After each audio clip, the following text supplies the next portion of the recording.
की क्लास में हम लोग इलेक्ट्रोकेमिस्ट्री के लेक्चर 8 के अंदर कंडक्टेंस ऑफ इलेक्ट्रोलाइटिक सॉल्यूशन, अब देखिए अभी तक इलेक्ट्रोकेमिकल सेल के बारे में पढ़ रहे थे। इलेक्ट्रोकेमिकल सेल मतलब जहां पे केमिकल एनर्जी किसमें कन्वर्ट हो रही थी, इलेक्ट्रिकल एनर्जी में कन्वर्ट हो रही थी। अब हम लोग इलेक्ट्रोलाइटिक सेल की ओर बढ़ने के लिए पहले जानेंगे कि इलेक्ट्रोलाइट में किस तरीके से मूवमेंट ऑफ आयंस होता है, कंडक्टिविटी किसे कहते हैं, मोलर कंडक्टिविटी क्या है, ये सारी चीजें समझ जाएंगे तब ना फिर इलेक्ट्रोलाइट के अंदर जब कंडक्टिविटी समझेंगे तो फिर इलेक्ट्रोलाइटिक सेल के बारे में धीरे धीरे ज्ञान हासिल करेंगे। तो आप हेडिंग डालें conductance of electrolytic solution, conductance of electrolytic solution. तो इलेक्ट्रोलाइट के अंदर किस प्रकार से आप कंडक्टिविटी या कंडक्टेंस या रेजिस्टेंस की हम लोग बात करते हैं। डन। तो इलेक्ट्रोलाइट जो आपका सॉल्यूशन है, किसके बारे में हम बात कर रहे हैं, आपने जो कंटेनर बनाया था उस कंटेनर के अंदर आपने एक लिक्विड डाला था जिसमें आपने जो लिक्विड यहां रखा है उसी का मेटल इसमें क्या किया था, डिप किया था। तो ये जो मेटल आपने इसके अंदर डाला है वो जिस इलेक्ट्रोलाइट में है उसके अंदर किस प्रकार से आयंस के मूवमेंट हो रहे उसको हमें समझना है, और उसी का मूवमेंट से हम लोग कंडक्टिविटी के बारे में सोच सकते हैं। क्योंकि आपको मैंने बताया है कि फिजिक्स में कंडक्टेंस का मतलब होता है मूवमेंट ऑफ इलेक्ट्रॉन, लेकिन केमिस्ट्री में खास करके जो चैप्टर हम लोग पढ़ रहे हैं इसमें कंडक्टेंस का मतलब होता है not only movement of negatively charge particle as well as the movement of positively charge. आप कैटायन की भी मूवमेंट को चेक करते हो, एनायन की भी मूवमेंट को बराबर से चेक करते हैं। तो अब जहां पर मूवमेंट है वहां पर कुछ ना कुछ रेजिस्टेंस होगा, क्योंकि आपको ध्यान करिए फिजिक्स में भी मैंने बताया है कि जहां इलेक्ट्रॉन मूव करना चाहते हैं वहीं पे कुछ ना कुछ वहां उसको क्या मिलता है, रुकावट मिलता है। रुकावट मतलब ही होता है रेजिस्टेंस।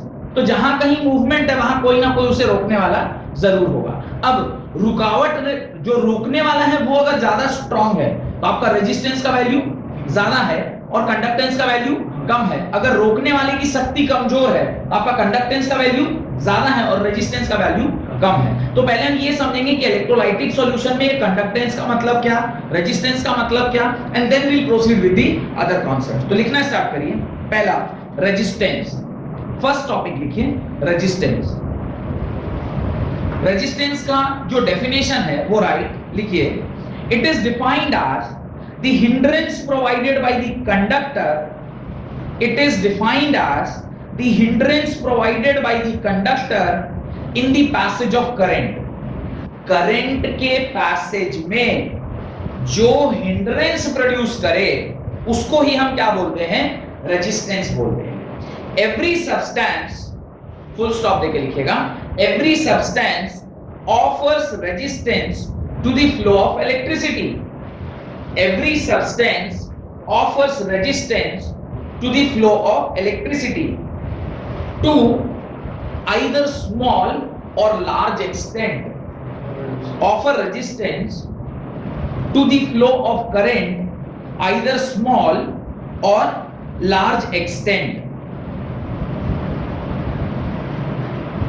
और यहां सुनने के बाद आपको यह समझना आना चाहिए कि जो आपकी रेजिस्टेंस होती है, रेजिस्टेंस होती है किसी भी वायर की, वो इनवर्सली प्रोपोर्शनल टू क्या होती है, कंडक्टेंस होती है।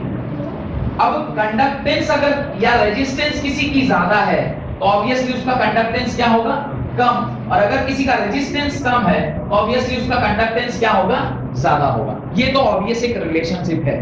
तो ये आप उसके नीचे एक लाइन डालकर लिख लें कि resistance and conductance of a conductor, resistance and conductance of a conductor are inversely proportional, are inversely proportional। that is if the resistance is high the flow of current decreases, if the resistance is high the flow of current decreases।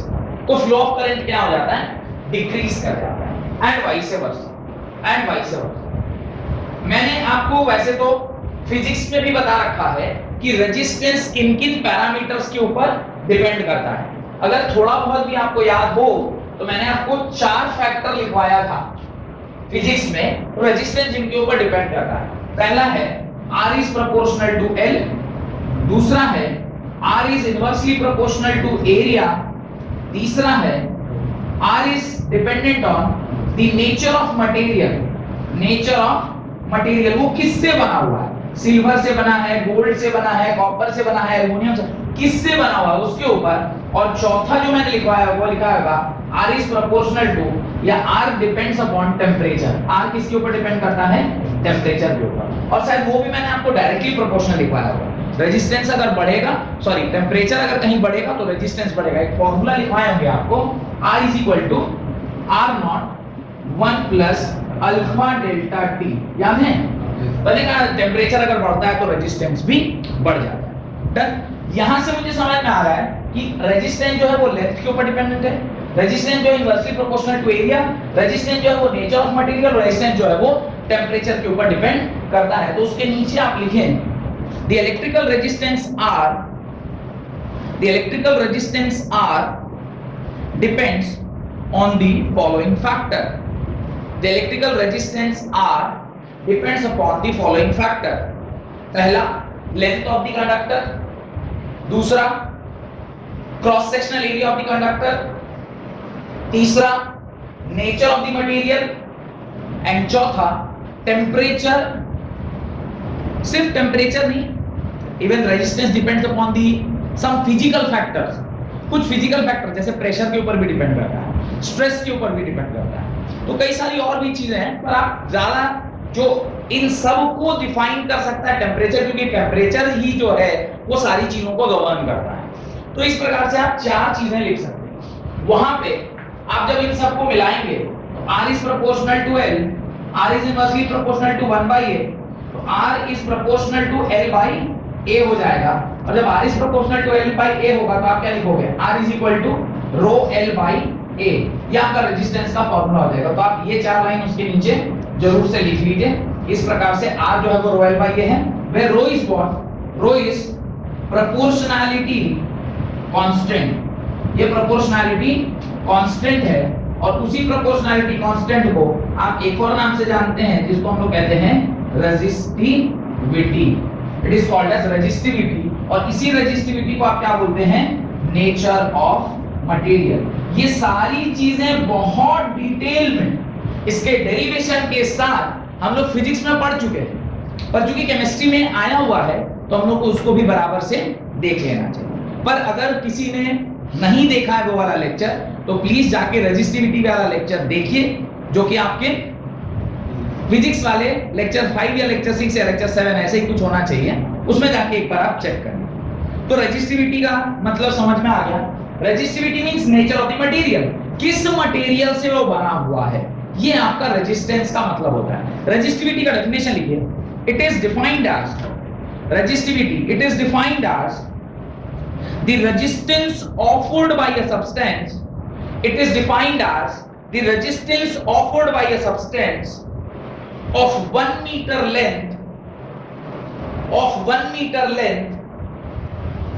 with area of cross section equal to 1 meter square। resistivity का definition है, it is defined as the resistance offered by a substance of 1 meter length with area of cross section equal to 1 meter square। Done. यहां तक कोई दिक्कत? Resistance का unit लिखवाना भूल गया था। Unit of resistance is ohm and unit of resistivity is ohm metre.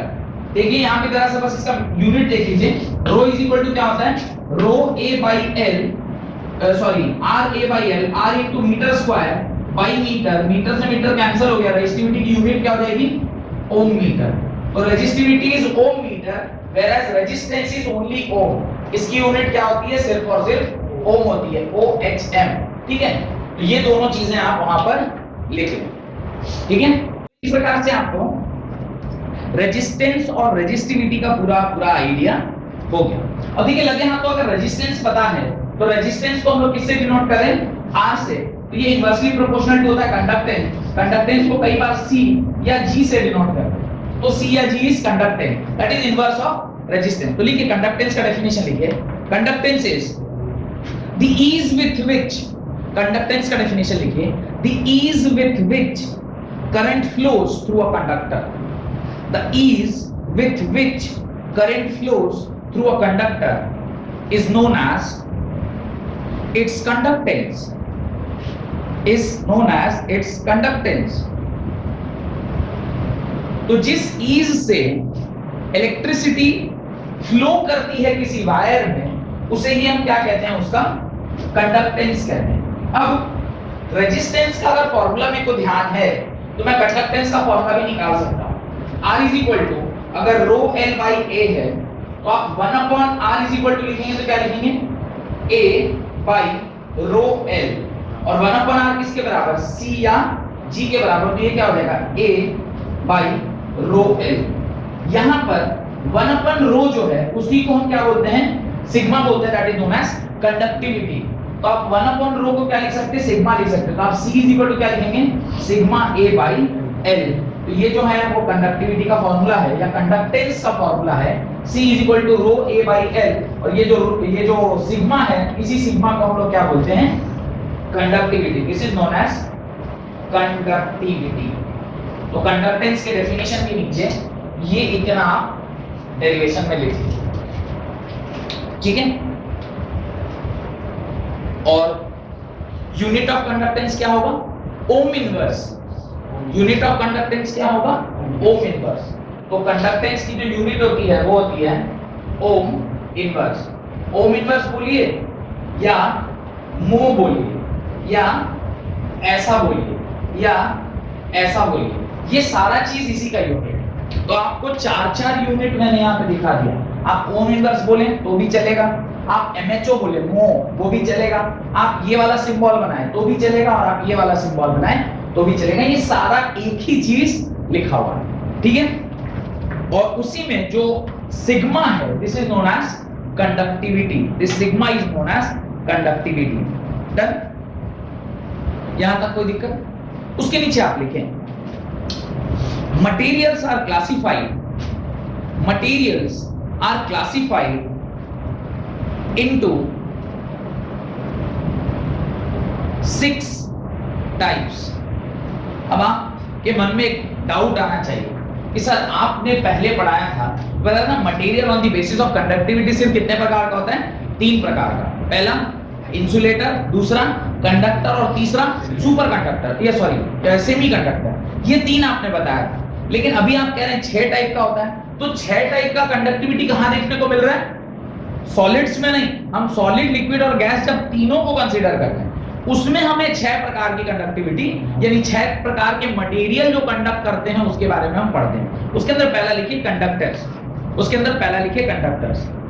The substance which have very high conductivity, the substance which have very high conductivity, बहुत ज्यादा कंडक्टिविटी अगर किसी सब्सटेंस में होती है तो उसे हम क्या कहते हैं, कंडक्टर्स बोलते हैं, इज नोन एज कंडक्टर्स। तो वेरी हाई कंडक्टिविटी जिसमें भी होगा उसे हम क्या कहेंगे, कंडक्टर्स कहेंगे, ठीक है।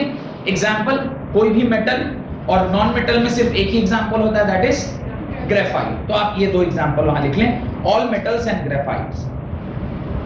कुछ पॉलीमर्स भी हैं जो कंडक्ट करते हैं, ठीक है, तो ठीक है, उसके बारे में हम लोग आगे पढ़ेंगे।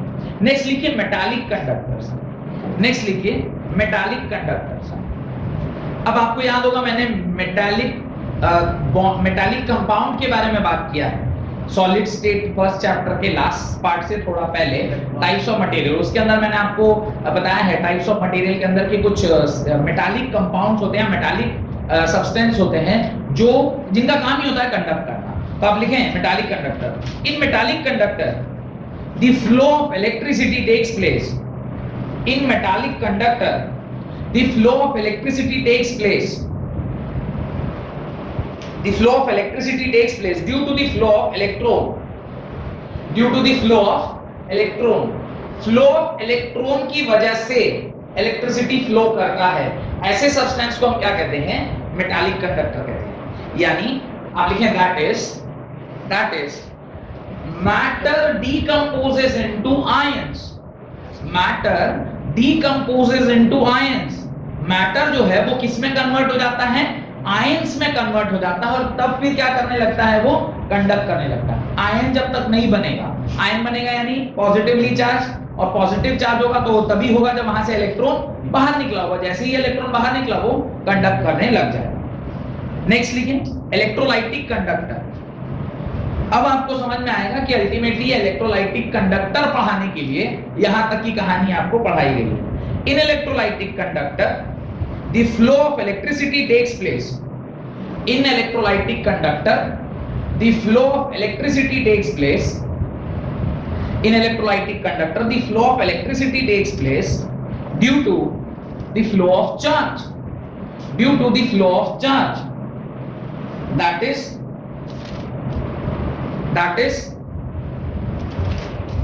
both cation and anion.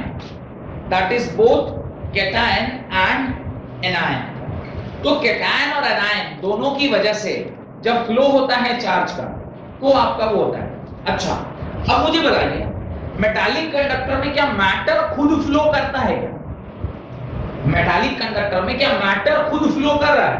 नहीं, मैटर खुद फ्लो नहीं कर रहा। मैटर से निकला हुआ जो इलेक्ट्रॉन है वो मूव कर रहा है। लेकिन जब हम इलेक्ट्रोलाइटिक कंडक्टर की बात कर रहे हैं तो वहां पे मैटर इटसेल्फ इज मूविंग। आप अगर जिंक प्लस बोल रहे हैं तो Zn प्लस मूव कर रहा है, साथ साथ SO4 माइनस मूव कर रहा है, साथ साथ इलेक्ट्रॉन मूव कर रहे हैं। तो आयंस भी मूव कर रहे हैं, इलेक्ट्रॉन भी मूव कर रहा है, पॉजिटिवली चार्ज पार्टिकल भी मूव कर रहे हैं और नेगेटिवली चार्ज पार्टिकल भी मूव कर रहे हैं। तो यहां पर मैटर खुद मूव करता है, वहां पे मैटर मूव नहीं करता। मैटर से निकलने वाला जो इलेक्ट्रॉन है वो मूव करता है। ये बात समझ में आ गई? तो इस बात को भी आपको एक पॉइंट डाल के लिखना चाहिए। तो आपने कहां तक लिखा है बताइए? फ्लो ऑफ चार्ज तक, that is cation and anion. आगे लिखें द इलेक्ट्रिकल कंडक्टेंस इंक्रीजेस।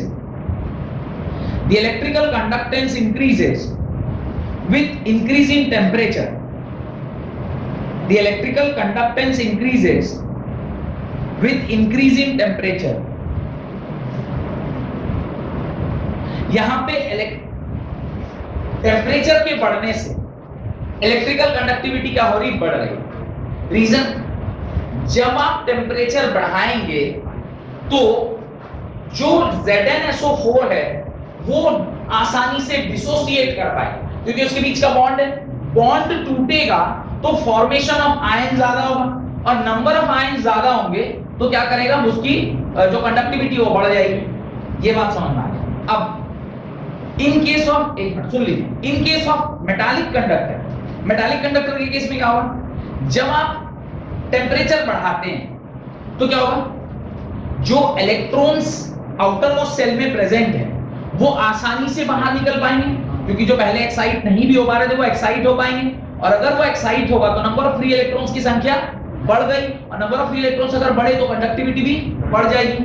अच्छा, अभी हम टेम्परेचर को डिक्रीज कर रहे हैं, तो डिक्रीज करेंगे तो क्या होगा? In case of metallic conductor आप टेम्परेचर को डिक्रीज कर रहे हैं, तो डिक्रीज करेंगे तो क्या होगा?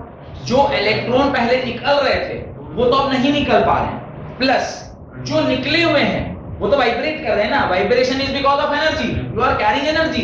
अब आपके वाइब्रेशन, जैसे आप ठंडा, आपका टेम्परेचर घट रहा है माने आप ठंडा बन रहे हैं, ठंडा होंगे तो आपके वाइब्रेशंस को भी वो नजर लगा देगा, वो उतना ज्यादा वाइब्रेट नहीं कर पाएगा। तो जो एनर्जी पहले फ्लो कर रही थी वो उतनी बाद में भी अब फ्लो नहीं करेगी। ये समझ पा रहे हैं? यहां पर अगर टेम्परेचर घटाएंगे तो क्या होगा? इलेक्ट्रोलाइटिक कंडक्टर में, इलेक्ट्रोलाइटिक सॉल्यूशन में जब आप टेम्परेचर को हटाएंगे तो क्या होगा? जो बॉन्ड पहले टूट रहा था अब नहीं टूट पा रहा है, नहीं टूट पाएगा तो क्या होगा? जो आयंस में डेवलप हो रहे थे वो अब नहीं होंगे, और नहीं होंगे तो जो इलेक्ट्रल मतलब जो उसका कंडक्टिविटी आना चाहिए वो अब नहीं आएगा। यानी सीधे सीधे समझ में ये आ रहा है कि चाहे आप मेटालिक कंडक्टर लें या फिर आप इलेक्ट्रोलाइटिक कंडक्टर लें, अगर आप टेम्परेचर बढ़ाते हैं तो दोनों ही केस में जिसमें जो मोबिलिटी है, एक में इलेक्ट्रॉन मोबिलिटी है और दूसरे में कैटायन और एनायन मोबिलिटी है, दोनों की संख्या आप टेम्परेचर के बढ़ाने से क्या करते हैं? बढ़ा देते हैं। और जब आप टेम्परेचर घटा रहे हैं तो उसकी जो संख्या है उसको आप क्या कर देते हैं? रिड्यूस कर देते हैं, जिसकी वजह से उसकी कंडक्टिविटी डिक्रीज कर जाती है। यानी conductance and temperature are directly proportional. Temperature बढ़ाइए कंडक्टिविटी बढ़ेगी, टेम्परेचर घटाइए कंडक्टिविटी भी घट जाएगी। बात समझ में आ गई? लिखें इस बात तो आपने कहां तक लिखा है? The electrical conductance increases with increasing temperature due to increase in dissociation.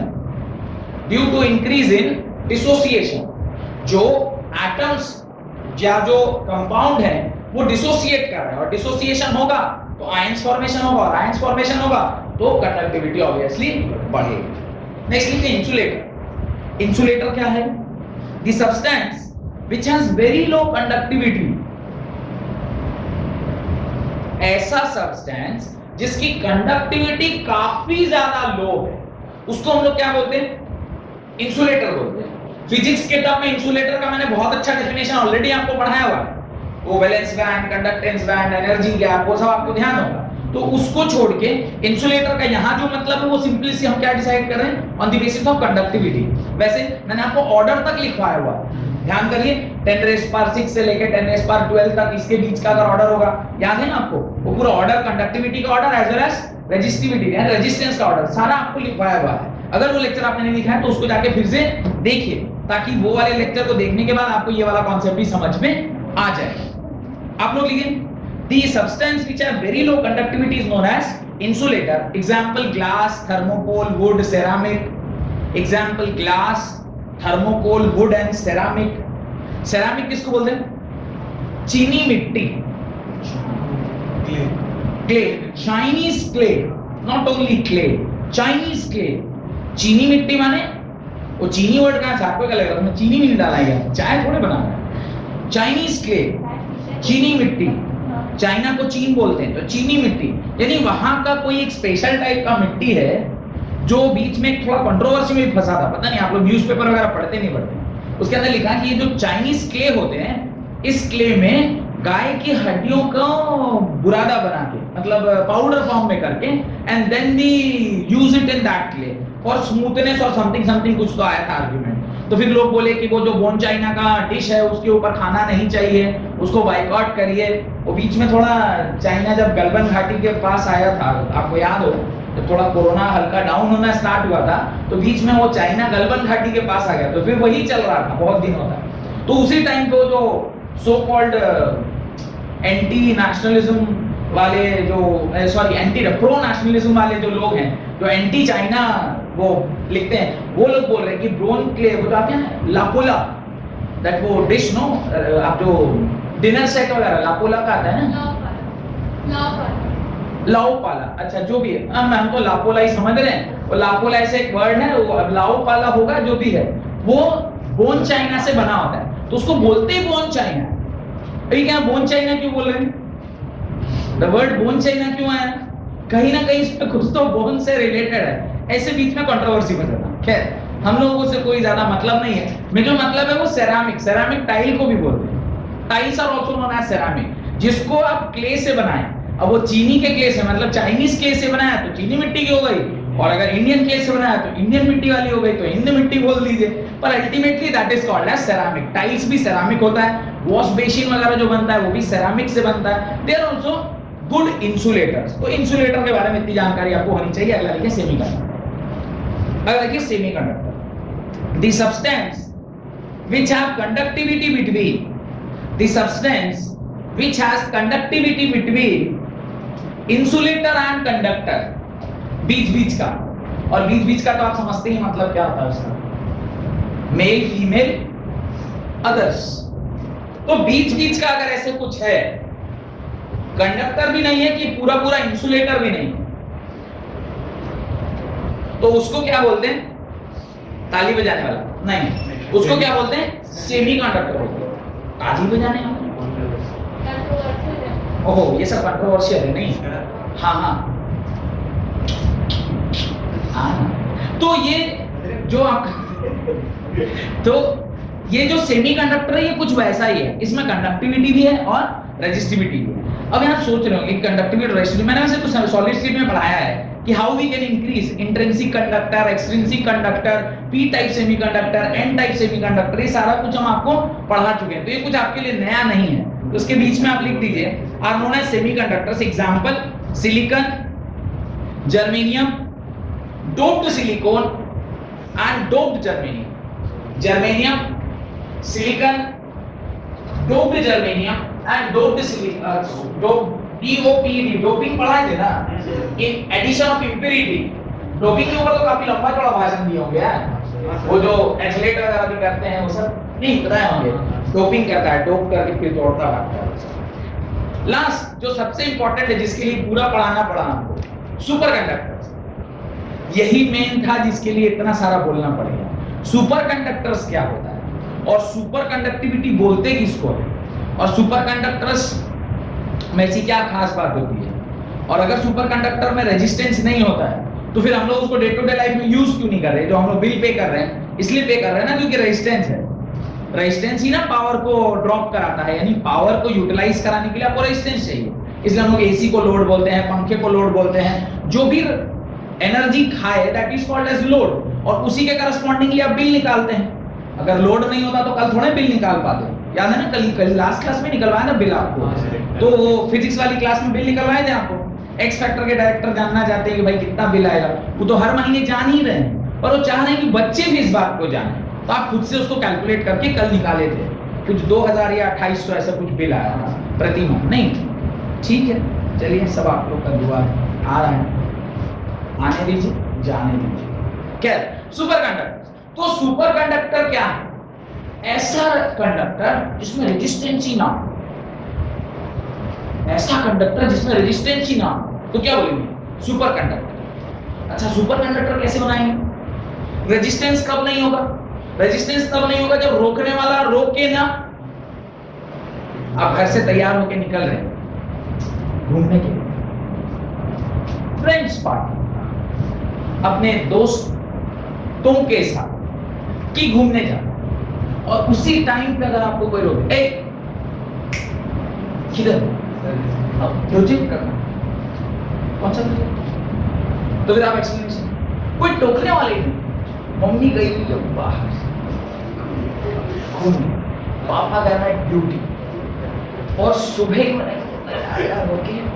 अभी तो खैर मॉल और क्या कहते हैं वो, व्हाट वी कॉल सिनेप्लेक्स। हमारे टाइम पे तो सिनेमा हॉल हुआ करता ना, सिनेप्लेक्स अगर अब तो बंद चल रहे हैं। अच्छा, आप लोग का भी इंटरटेनमेंट स्टिल सिनेप्लेक्स है, लेकिन आप लोग कभी जाते हैं मूवी देखने के लिए? कभी नहीं ना। लास्ट टाइम कौन सी मूवी देखी थी? मेरे को तो नहीं याद। वॉर, राजी, राजी अच्छी पिक्चर मैंने देखी है। और कोई? Baahubali 2, wow. Student of the Year 2022 क्या? अच्छा, स्टूडेंट ऑफ द ईयर 2, अच्छा मैंने कहा 2022 वाला स्टूडेंट ऑफ द ईयर अभी से देख लिया। हाँ, और कोई आप कौन सा मूवी देखे? रूही। अच्छा, इट वाज ए भूत काइंड ऑफ व्हाट? अच्छा, कॉमेडी भी था। अच्छा, आपने कौन सा देखा था? राजी। राजी वाज दैट स्पाई वाला, नो? दैट पाकिस्तान से वो स्पाई हो गया। वो गर्ल क्या नाम उसका? आलिया भट्ट। हाँ, तो पिक्चर मैंने भी हॉल में देखी। आपने देखी? मैं आप नाम बोलेंगे तो मैं बोलूंगा शायद देखा है या नहीं देखा, पर इतना ज्यादा ध्यान नहीं रखता कौन सा पिक्चर देखा। अब लेकिन इसकी जरूरत नहीं पड़ रही। अब तो क्या वो नेटफ्लिक्स और जी और क्या Amazon Prime, ALT Balaji. No, you're not watching that. Alt Balaji. Alt Balaji. It is Alt Balaji. You're not watching that. No, that is actually no thing to be watched. आता है लेकिन तो तुम देखे हो? अच्छा, क्यों जा नहीं पा रहे वहां तक? अच्छा, उसका एड देख रहे हो, एडवर्टाइजमेंट देख रहे हो। और Alt Balaji, that is good, no? Like सब streamed over. मतलब कुछ छुपाने जैसा कुछ नहीं। Everything is fair in war and love. War का छोड़ दिया, आप लोग तो लव पे ज्यादा कंसंट्रेट करें। क्या? तो सुपर कंडक्टर्स भी वैसा ही कुछ है, कोई रोकने वाला नहीं। आप घर से निकल रहे हैं बट नोबडी इज देयर। जा जी ले अपनी जिंदगी, तो वो जी रहे हैं आप जिंदगी। तो कंडक्टर के साथ भी अगर ऐसा हो जाए, वो भी अपनी जिंदगी जीने लग जाए, उनको कोई रोकने वाला ना, करंट आराम से पार हो रहा, तो ऐसा होता तो सबसे बढ़िया। लेकिन हो नहीं पा रहा। क्यों? सुपर कंडक्टिविटी जो फेनोमेना है वो देखा जाता है कितने केल्विन पे बताएं? 0 से लेकर 15 केल्विन के बीच में। 0 से लेकर 15 केल्विन का सेंटीग्रेड में क्या मतलब होता है? -273 डिग्री सेल्सियस से लेकर उसमें 15 और जोड़ दीजिए, -62-60 के आसपास। इसके बीच में वो सुपर कंडक्टिव आदमी वहां पहुंचेगा उस टेम्परेचर पर जिंदा, तब ना वहां पर वो बल्ब फैन लगाएगा। -273 डिग्री सेल्सियस, नॉट पॉसिबल। लेकिन ये किताब छपी थी उसके बाद 2019 में आईएससी बैंगलोर के एक student super conductivity eight 23 degree Celsius करके दिखाया, बट वो किया किस पे? गोल्ड के एलॉय पर। फिर भी किसी काम नहीं। मान लीजिए अगर वो गोल्ड के एलॉय पे कर ही दिया तो फिर हम उसको लगा नहीं पाएंगे।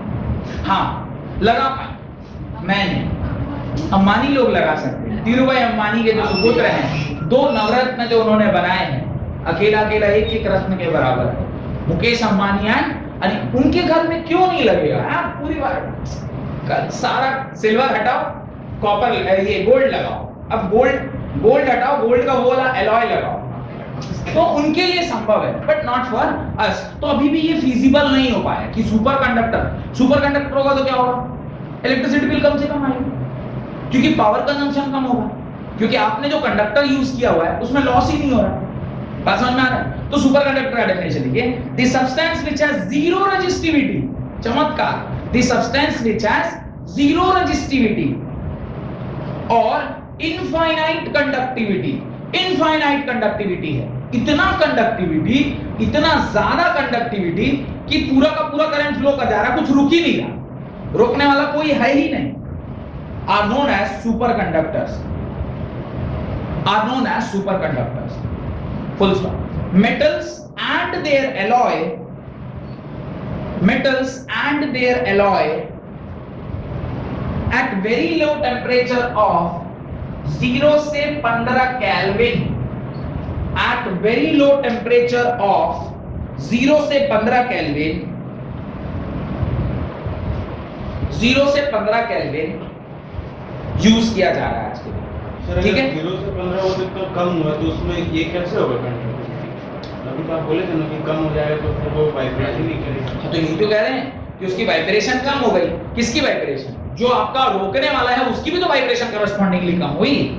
तो उसकी अगर वाइब्रेशन जो रोकने वाला है उसकी कंडक्टिविटी, अगर उसका जो मूवमेंट है, रोकने का जो ताकत है, वही अगर खत्म हो जाए तो फिर क्या रह जाएगा? पूरा का पूरा रास्ता थ्रू मिलेगा। तो इलेक्ट्रॉन तो छोटा साइज का होता है, जो उसके कर्नेल्स होते हैं वो तो बड़े साइज के होते हैं, तो इसके करस्पॉन्डिंगली उसका जो मूवमेंट है वो काफी आसान है। और बेसिकली देखा जाए तो जो आपके मूवमेंट है उसको क्या कर देता है? सीज कर देता है। ऑब्वियसली हम लोग का भी जो अगर शरीर है, आप गर्मी में आप एक दूसरे से क्या चाहते हैं? दूर रहना चाहते हैं। तो हम जब देखो तब शरीर में ठंडा, लोग कहते हैं कि चाहे रुई है नहीं तो दुई है, या तो ठंडा से 2 ही लोग बचा सकते हैं, या तो रुई माने तो सट कंबल एंड ब्ला ब्ला, नहीं तो दुई है, दुई मतलब सट के सो जाइए, शरीर में शरीर सट कर रहेगा तो भी ठंडा नहीं लगता, या तो दो आदमी सट पे सो जाइए। आप लोग जो सट का सोच रहे वो नहीं बोल रहा हूं मैं जो बोल रहा हूँ कि घर में भी ऐसा रहता है ना कि मम्मी पापा सोए तो बीच में आप चले गए और पूरा सट के सब लोग एक ही कंबल में सो गए, तो उससे क्या आपको ठंडा नहीं लगेगा। और नहीं तो रुई देखिए, रुई माने तो सकलिहा, कुत्ता सबको दिखिएगा सबसे ज्यादा, कुत्ता सब जो होता है वो सब जब ठंडी में सोएगा, सब एक के ऊपर एक बेटा अचानक से ऐसा करके ग्रिपिंग करके सो जाएगा, किसी को ठंडा नहीं, क्योंकि उन लोग की तो बदन में फर रहता है ना, सब एक दूसरे के फर को क्या करते हैं? उसकी तरह यूज करते हैं। तो ये जो जैसी हमारी टेंडेंसी है, ऐसे ही इस इलेक्ट्रॉन्स और जो कर्नेल्स हैं उसकी भी टेंडेंसी, तो वो भी ऐसे सब एक दूसरे से सट के रहते हैं और कंडक्टिविटी आसान हो जाती है। लेकिन इतने डिग्री सेल्सियस पे, इसको सेल्सियस में लिखेंगे तो क्या लिखेंगे? -273.15 डिग्री सेल्सियस से लेकर इसमें 15 जोड़ दीजिए तो 3 इधर हो गया, यानी 257 -257.15 डिग्री सेल्सियस, है ना? इतना ही ना, जो भी 57 है क्या फर्क पड़ता है? अभी 15 लिखे 16 कर लीजिए। इसके बीच में पहले यहां तक हम पहुंचे तब ना भाई, यहां तक तो भी ना पहुंचे ही नहीं। जो हाईएस्ट पहुंचे -267 है, तो -267 के नीचे गए ही नहीं। तो इस ऐसे जगह पर कंडक्टिविटी और उसके बेकार बात। हाँ, अभी कुछ साइंटिस्ट हैं जिन्होंने 150 केल्विन पे ये काम करके दिखाया। 150 केल्विन का क्या मतलब?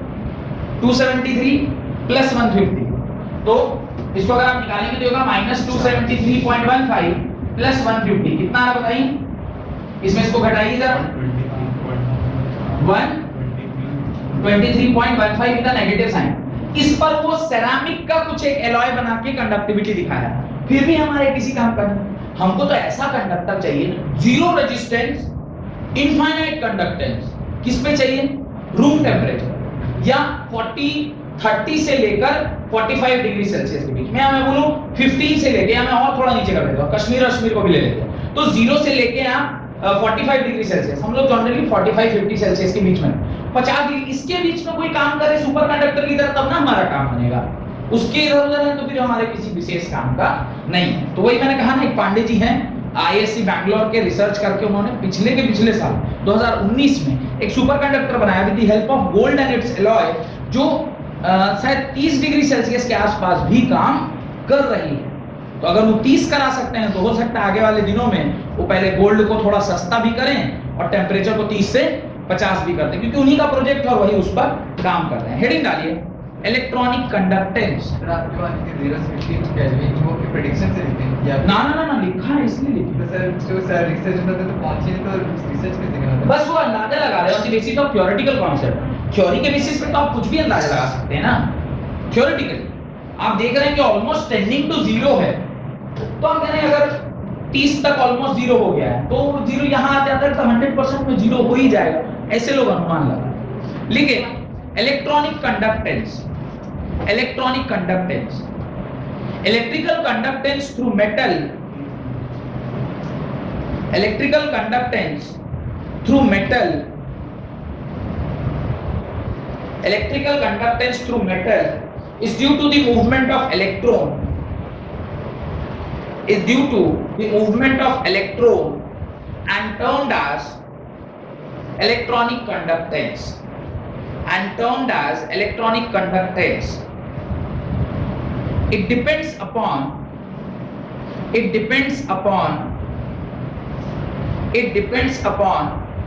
the nature and structure of metal.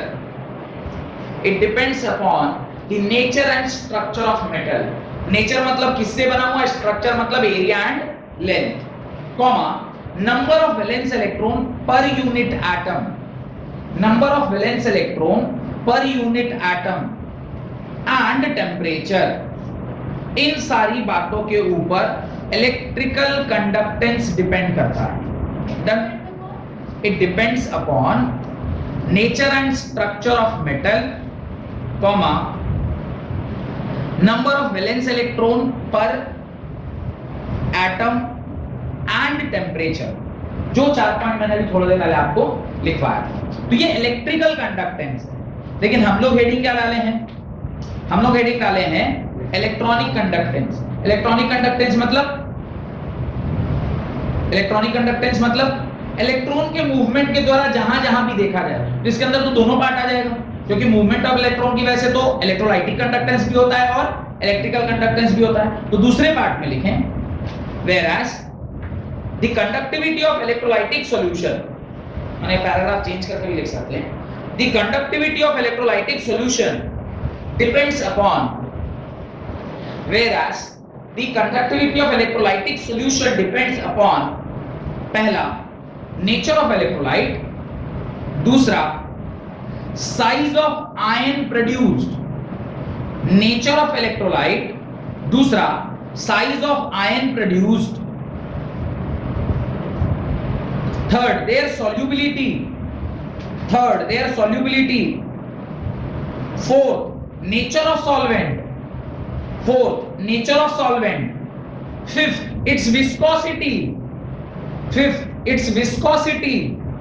sixth concentration of electrolyte, seventh temperature, 7 point हैं जिसके ऊपर इलेक्ट्रोलाइटिक कंडक्टिविटी डिपेंड करती है, whereas 4 पॉइंट थे जिसके ऊपर इलेक्ट्रिकल कंडक्टिविटी डिपेंड कर रही है। ये बात समझ में आ रहा है? 7 पॉइंट क्या क्या है, मैं वापस एक एक करके रिपीट कर रहा हूं और एक एक करके आपको समझाता हूं। पहला पॉइंट है nature of electrolyte. What do mean by nature of electrolyte? अब उस इलेक्ट्रोलाइट का नेचर कैसा है? नेचर मतलब उसकी मोबिलिटी, उसका डिसोसिएशन, कितनी आसानी से वो एक जगह से दूसरी जगह मूव कर रहा है। साइज अगर बड़ा होगा तो मूवमेंट उसको दिक्कत होगा, साइज छोटा होगा तो मूवमेंट आसान होगा। ये सारे फैक्टर्स को हमें क्या करना होगा? इलेक्ट्रोलाइटिक सॉल्यूशन के कंडक्टिविटी में देखना होगा। तो पहला उसने बोला nature of electrolyte, size of ion, जो मैं आपसे सेकंड पॉइंट कह रहा था, उसके साइज के ऊपर भी डिपेंड करेगा। बहुत बड़ा साइज होगा तो उसकी मोबिलिटी कम होगी, छोटा साइज होगा तो उसकी मोबिलिटी ज्यादा होगी। तो मोबिलिटी जो है उसके साइज के ऊपर डिपेंड करेगा। एंड देयर सॉल्युबिलिटी, सॉल्युबिलिटी मतलब आपने किसी चीज को एक्वस सॉल्यूशन में डाला यानी पानी में डाला, अब वो डिसोसिएट करेगा तब ना वो मूव करेगा। तो mobility comes after dissociation, dissociate ही नहीं किया था तो फिर वहां पे एक कांसेप्ट आता है degree of dissociation. Out of एक मोल कितना डिसोसिएट किया, जितना डिसोसिएट करेगा वही ना मूव करेगा। जो डिसोसिएट ही नहीं किया वो मूव कैसे करेगा, और जो मूव नहीं करेगा वो कंडक्ट कैसे करेगा, और जो कंडक्ट नहीं करेगा वो कंडक्टिविटी दिखाएगा कैसे। बात सेंस बन रहा?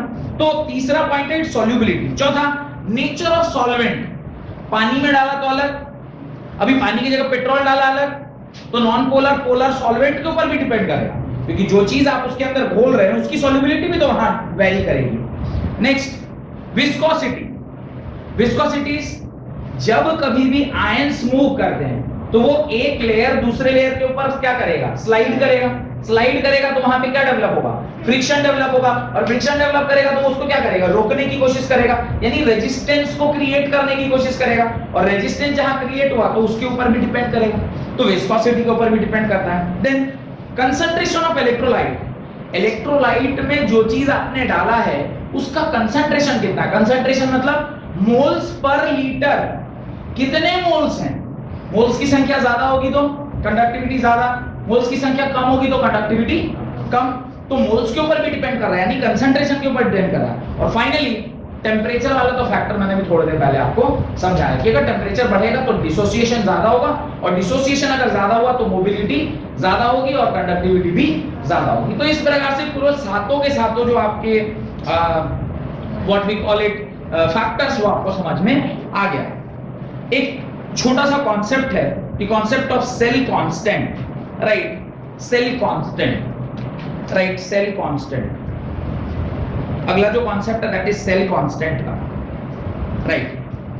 The quantity L by A, the quantity L by A is called the cell constant. The quantity L by A is called the cell constant.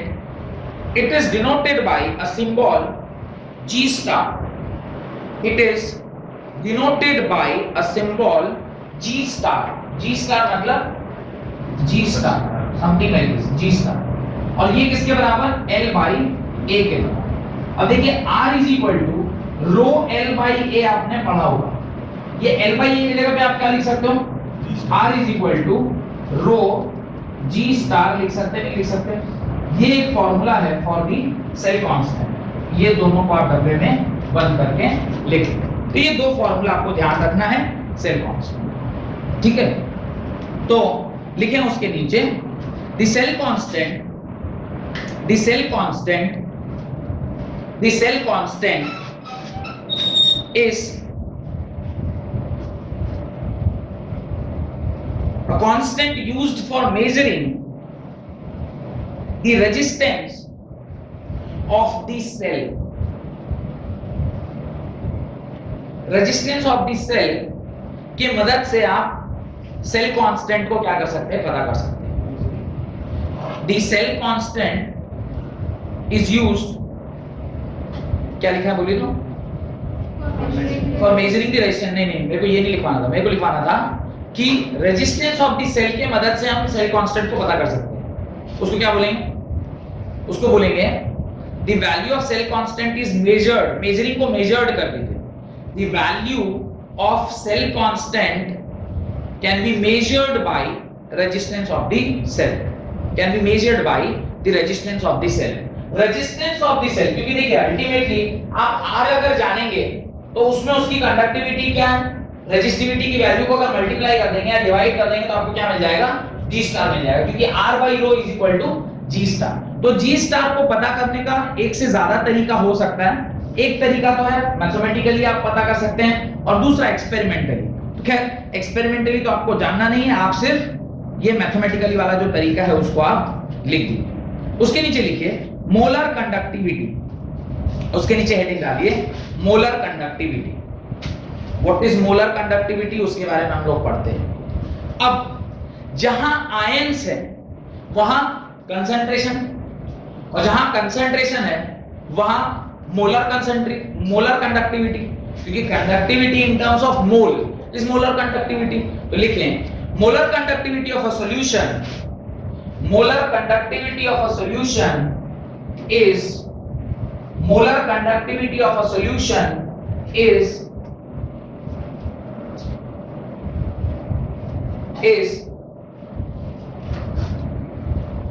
the conductance of that volume of solution, the conductance of that volume of solution containing 1 mole of electrolyte. Molar conductivity of a solution is the conductance of that volume of solution containing 1 mole of electrolyte kept between two electrodes,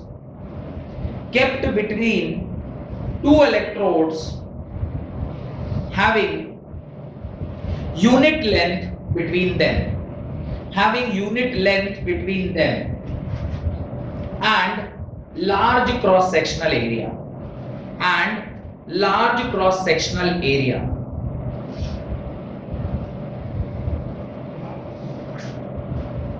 एक मोल solution में जो भी आपने substance उसके अंदर डाला है, चाहे वो कोई भी कैटायन और एनायन का सॉल्ट हो, चाहे वो जिंक सल्फेट हो कि कॉपर सल्फेट हो कि केसीएल हो, आप जिसको भी डाल रहे हैं, एक मोल जब आपने इलेक्ट्रोलाइट में वो पर्टिकुलर सामान डाला तो उसका जो वॉल्यूम है, उस वॉल्यूम में जो उसकी कंडक्टिविटी है, इस पर्टिकुलर सब्सटेंस की जो कंडक्टिविटी है या कंडक्टेंस है, उसको ही हम क्या बोलते हैं, मोलर कंडक्टेंस के नाम से जानते हैं। तो यही आपको वहां लिखा हुआ है, molar conductivity of a solution is the conductance of that volume of solution containing 1 mole of electrolyte kept between two electrodes having unit length and unit cross section area, a large cross section area। तो large cross section area के बीच में unit length की दूरी पर अगर ये कार्यक्रम किया जाए, कितने में, 1 मोल उस पर्टिकुलर इलेक्ट्रोलाइट के सॉल्यूशन में, उसमें जो उसकी कंडक्टिविटी होती है that is known as molar conductivity. और इसको जो हम लोग डिनोट करते हैं वो इस प्रकार से एक सिंबल आप यूज करते हैं, उसमें हम लोग दिखाते हैं। This is the symbol used for molar conductivity. तो आप लिख लें, it is denoted by this particular symbol, it is denoted by जो सिंबल मैंने अभी आपको बताया है। डन, मोलर कंडक्टिविटी उसका नाम, ठीक है। और इसका जो फॉर्मूला होता है वो होता है molar conductivity is equal to C by या K by C। That is what is K and what is C, ये हमें जानना है। C तो कंसंट्रेशन है, K इज सेल कांस्टेंट का टर्म। लिखिए K इज एक्सप्रेस्ड, ये फॉर्मूला लिख लीजिएगा, उसके नीचे लिखिए K is expressed in ohm inverse meter inverse। K is expressed in ohm inverse meter inverse। और K क्या है, conductivity. K is what, conductivity. तो K से भी कंडक्टिविटी दिखाते हैं या फिर सिग्मा से भी कंडक्टिविटी दिखाया जाता है। तो आपने सिग्मा लिखा है तो सिग्मा भी लिख सकते हैं, और अगर आपने K लिखा है तो K भी लिख सकते हैं। शायद मैं K उस टाइम बोलना भूल गया था। स्मॉल k से आप कंडक्टिविटी को डिनोट करते हैं। डन, उसके नीचे आप लिखें C is concentration of electrolyte, that is moles per liter। C is concentration of electrolyte, that is moles per liter।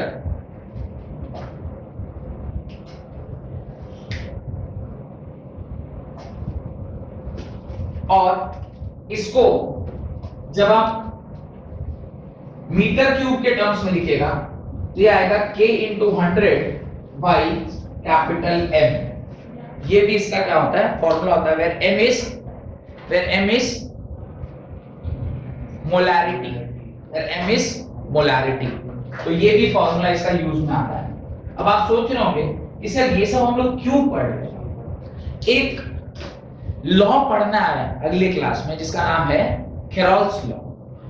उस लॉ को समझने के लिए आपको क्या करना होगा? मोलर कंडक्टिविटी का टर्म समझ में आना चाहिए।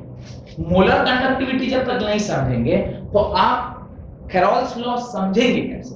तो हेरोल्ड्स लॉ जो कि अगली क्लास में मैं पढ़ाऊंगा, उसके लिए ये मोलर कंडक्टिविटी का एक्सप्रेशन आपके लिए जानना जरूरी है। डन? तो ये एक्सप्रेशन लिख लीजिए और उसके नीचे एक सवाल सिर्फ लिखिए, right? The electrical resistance of a column, the electrical resistance, ये फॉर्मूला इंपॉर्टेंट मार्क करके लिख लीजिएगा, इसके ऊपर न्यूमेरिकल आता है कई बार और जो अभी मैं करवा रहा हूं वो इसी का न्यूमेरिकल है। The electrical resistance of a column of 0.05 m capital M, 0.05 capital M NaOH solution of diameter 1 centimeter, NaOH solution of diameter 1 centimeter and length for 50 centimeter is 5.55 into 10 raised power 3 ohm. The electrical resistance of a column of 0.05 m NaOH solution of diameter 1 centimeter and length of 50 centimeter is 5.55 into 10 raised power 3 ohm. Calculate पहला its resistivity, दूसरा its conductivity, तीसरा its molar conductivity. Calculate its resistivity, दूसरा conductivity and तीसरा its molar conductivity. तो directly indirectly आपको सारा कुछ उसने दे दिया है, सिर्फ आपको उसकी वैल्यू को क्या करना है, वहां पे पुट करना है और आपको आंसर आ जाएगा। ठीक है, तो कोशिश करिए बनाने का। ये फॉर्मूला आपको यूज में आना है और इस फॉर्मूले को यूज में लेने के लिए आपको क्या चाहिए?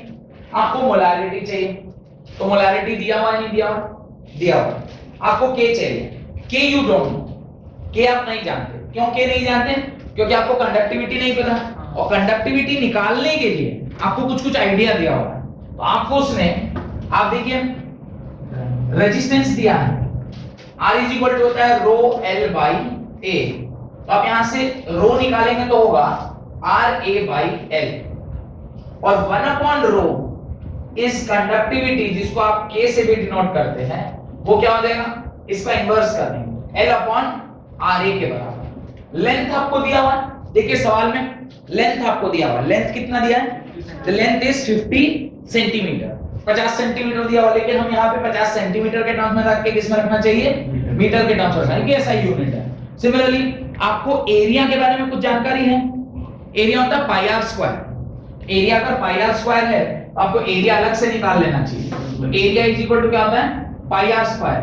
और उसने आर नहीं दिया, उसने क्या दिया है? डायमीटर बाई 2 का होल स्क्वायर। डायमीटर उसने शायद d स्क्वायर बाई 4। ये फॉर्मूला लगा के आप क्या निकाल लीजिए? एरिया निकाल लीजिए। अब आपको एरिया पता चल गया। रेजिस्टेंस की वैल्यू उसने डायरेक्टली दे रखी है, लेंथ की वैल्यू दे रखी है, आपको k की वैल्यू आ जाएगी। तीनों वैल्यू अगर आपको पता चल गया, ये एरिया का वैल्यू पता चल गया, लेंथ आपको 50 सेंटीमीटर दिया हुआ है और रेजिस्टेंस डायरेक्टली दिया हुआ है, समथिंग 5 पॉइंट समथिंग लिखा है, 5.55 into 10 raised power 3। जब इन सारी वैल्यूज को आप वहां पुट करेंगे तो जो आंसर आने वाला है वो है 1.148 into 10 raised power -2। अगर आप सेंटीमीटर में डालेंगे तो 10 raised power -2 आएगा, अगर मीटर में डालेंगे तो 10 raised power -2 का ऑर्डर नहीं आएगा। यहाँ से 1.148 1.148 into 10 raised power -2, 1.148 into 10 raised power -2। ये तब ये वैल्यू है जब आपने सेंटीमीटर्स में सारे वैल्यू डाले हैं। ठीक है, एक बार आपको k की वैल्यू पता चल गई, फिर आप क्या करोगे? k की वैल्यू यहां पुट करोगे इनटू 1000 और मोलैरिटी आपको दिया हुआ है, देखिए 0.05 दिया हुआ है इन अ कॉलम ऑफ 0.05 m। ये तीनों वैल्यू आपको पता चल गई तो मोलर कंडक्टिविटी जो है वो आएगा 229.6 229.6 और मैंने शायद बताया होगा कि कंडक्टेंस का जो यूनिट होता है वो सीमेंस होता है, बताए थे। तो वो एस से डिनोट किया जाता है। तो इसका जो फाइनल आंसर होगा वो होगा, इसका जो फाइनल आंसर होगा वो होगा molar conductivity is equal to 229.6 S centimetre square mole inverse, S centimetre square mole inverse या पर मोल, ये आपका फाइनल आंसर होगा। कोई दिक्कत? यहां तक कोई दिक्कत है तो बताइए। नहीं?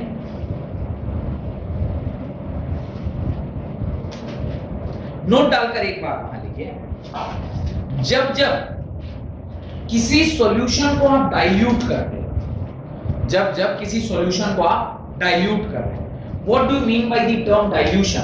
डाइल्यूशन का मतलब होता है जो पर्टिकुलर सॉल्ट आपने उसमें डाला है उसकी संख्या पर यूनिट वॉल्यूम धीरे धीरे कम होती जा रही है।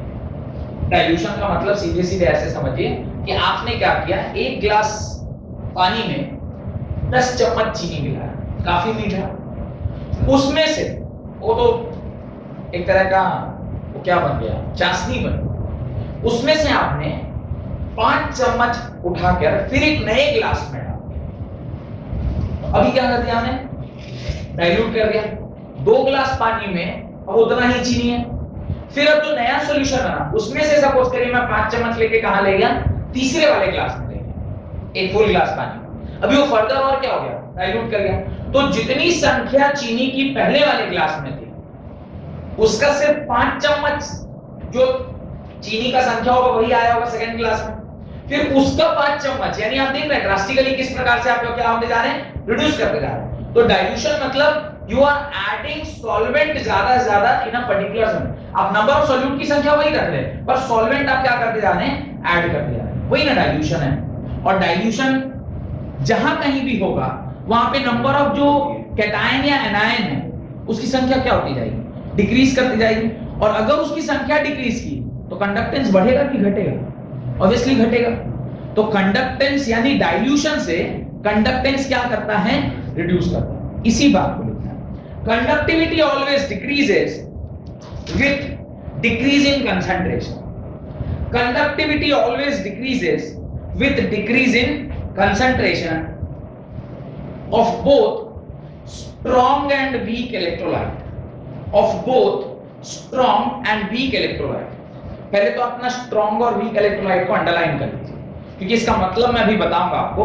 what do you mean by strong and what do you mean by weak electrolyte, ये जानना हमारे लिए जरूरी है। इसको अंडरलाइन कर दीजिए, फुल स्टॉप देके लिखिए, this is due to the fact that this is due to the fact that the number of ions that carry current, the number of ions that carry current in a unit volume of solution, number of ions that carry current in a unit volume of solution always decreases with decrease in concentration, always decreases with decrease in concentration।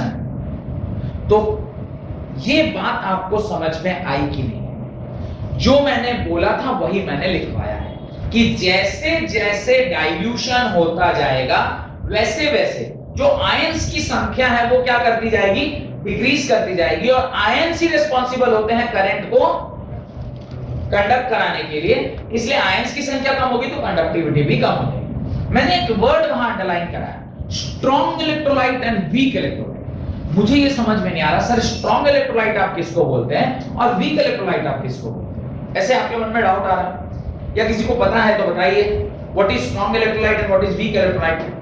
जो electrolyte किसी भी solute को ज्यादा अच्छा dissociate करा दे, जिसकी degree of dissociation close to 1 हो, सारा का सारा जो भी डाला सब डिसोसिएट कर दिया, उसका डिग्री ऑफ डिसोसिएशन ज्यादा, जिसका डिग्री ऑफ डिसोसिएशन ज्यादा वो स्ट्रॉन्ग इलेक्ट्रोलाइट, जिसका डिग्री ऑफ डिसोसिएशन कम यानी जो आपने डाला है वो डिसोसिएट नहीं कर रहा है या कम कर रहा है तो उसको क्या बोलते हैं, वीक इलेक्ट्रोलाइट।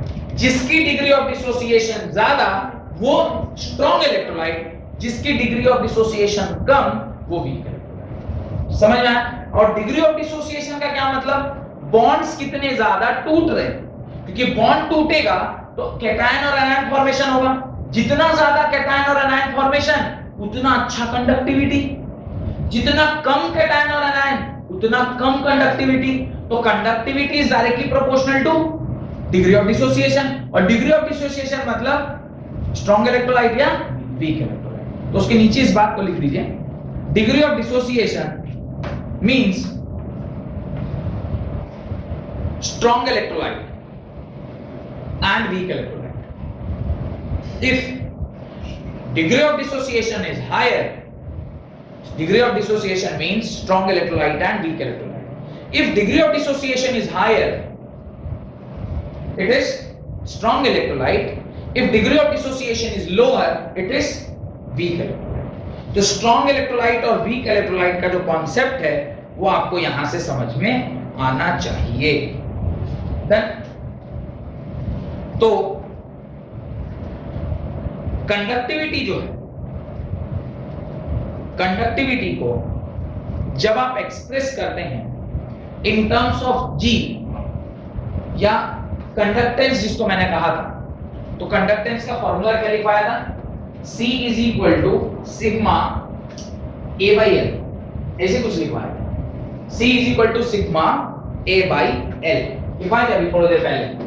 अब C लिखिए या G लिखिए, बात देखिए, इसकी जगह पे आप G भी लिख सकते हैं, इसकी जगह पे आप C भी लिख।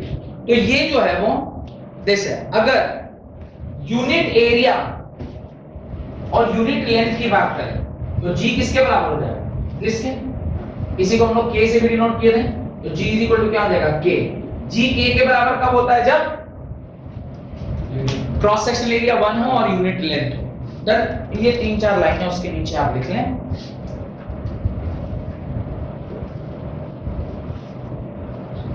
ये 3-4 लाइनें उसके लिए आप उसके नीचे लिख लें, और वहीं से हम ये कंक्लूड करेंगे कि रो एम जो है, सॉरी रो एम, कंडक्टिविटी जो है वो सिग्मा वी के बराबर होती है।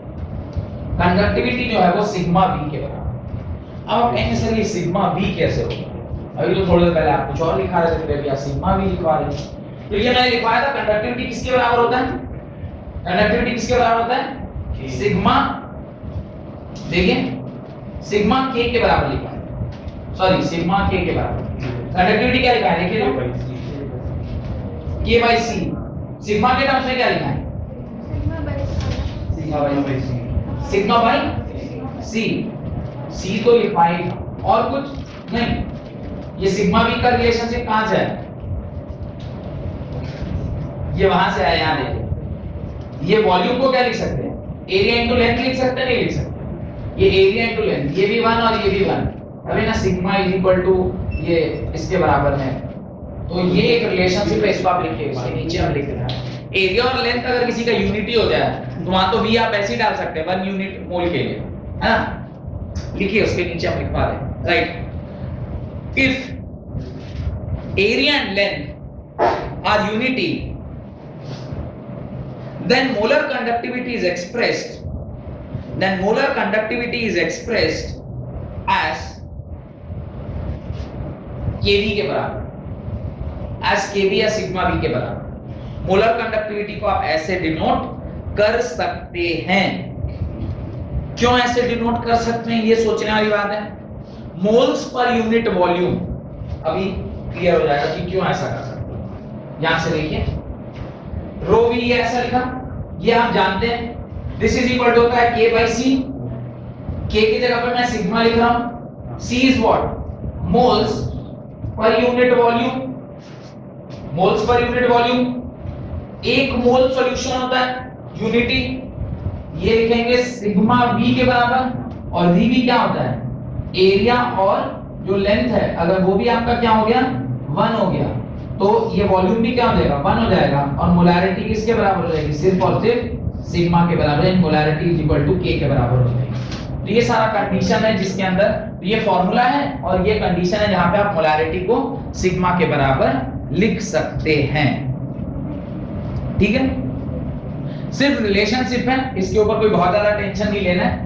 ये रिलेशनशिप ध्यान रखिएगा, न्यूमेरिकल आएगा तो सॉल्व करना है, ये न्यूमेरिकल आएगा तो सॉल्व करना है। रिलेशनशिप से ध्यान रखना है। एक लास्ट लाइन आज की क्लास के लिए, राइट, नोट डालकर लिखें, when the concentration approaches zero, when the concentration approaches zero,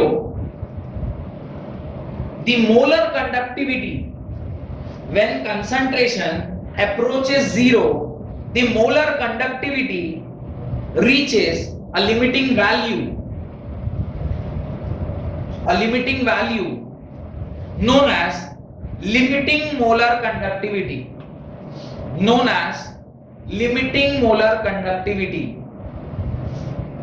क्या बोल रहा है कि ये जो कंडक्टिविटी है जिसको आपने इस प्रकार से भी डिफाइन किया है, दैट इज मोलर कंडक्टिविटी को आपने डिफाइन किया है सिग्मा बाई सी से। कह रहा है जब कंसंट्रेशन किसको अप्रोच कर रहा है, जीरो पे अप्रोच कर रहा है, जीरो बोला है ना उसमें, कंसंट्रेशन जब जीरो पे अप्रोच कर रहा है तो जो आपकी मोलर कंडक्टिविटी है ये इनफाइनाइट हो जानी चाहिए, पर ये इनफाइनाइट नहीं होगा, एक सर्टेन वैल्यू को क्या करेगा, रीच कर जाएगा, उसके आगे नहीं बढ़ेगा।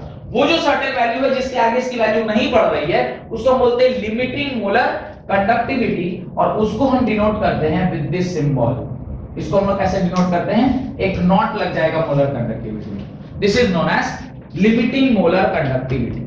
तो मोलर कंडक्टिविटी कभी भी 100% या इंफिनिटी नहीं हो सकती, वो एक सर्टेन लिमिट में जाके क्या हो जाएगा, रुक जाएगा, उसी को क्या बोलते हैं, लिमिटिंग मोलर कंडक्टिविटी। इसी एक्सप्रेशन को पढ़ने के लिए ये पूरा कहानी आपको पढ़ाया गया था, क्योंकि खेराल्स ने जो अपना लॉ दिया है वो लिमिटिंग मोलर कंडक्टिविटी के टर्म्स में दिया है। तो ये थ्योरी जो आज मैंने पढ़ाया है मोलर कंडक्टिविटी का, इसमें सिर्फ न्यूमेरिकल बेस्ड आपको सवाल पूछा जाता है, जो मैंने एक सवाल आपको करवाया था, और ये एक रिलेशनशिप है जहां पे आपको सिग्मा वी से बताना है वो कैसे आया, वो भी मैंने आपको समझा दिया है कि ये सिग्मा वी कैसे आएगा।